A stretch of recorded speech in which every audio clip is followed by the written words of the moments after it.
大家好，歡迎收睇全港學界公民教育選拔賽節目。我係實習小記者陳子晴。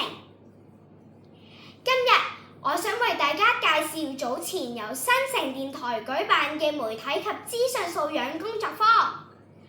我哋可以透過乜嘢嚟接收新聞呢？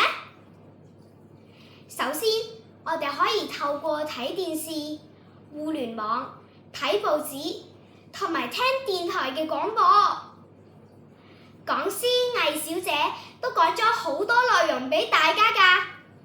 原來新聞都有分到3個類別㗎。第一個就係靜態，第二個就係突發，第三個就係專題性。靜態係我哋可以預知嘅，突發係一啲好緊急嘅事情。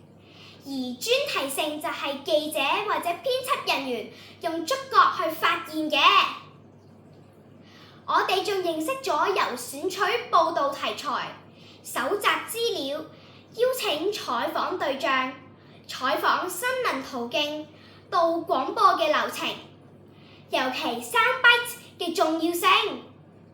soundbite係受訪者或者發言人最精彩、最有代表性、最經典嘅短句。soundbite可以增強權威力、趣味性、平衡觀點同埋製造衝突。緊接我哋入咗真正嘅錄音室啊！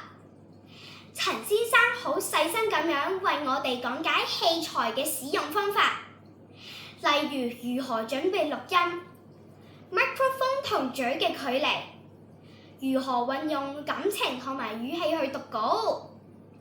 之後我哋仲會收到自己段錄音添。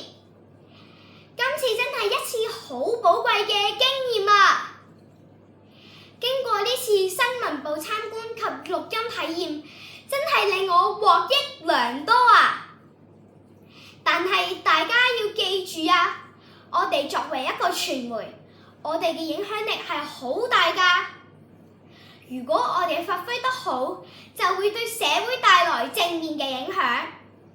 相反，如果我哋發揮得唔好，就會對社會帶來負面嘅影響㗎啦。今日嘅新聞報導完畢，多謝收睇。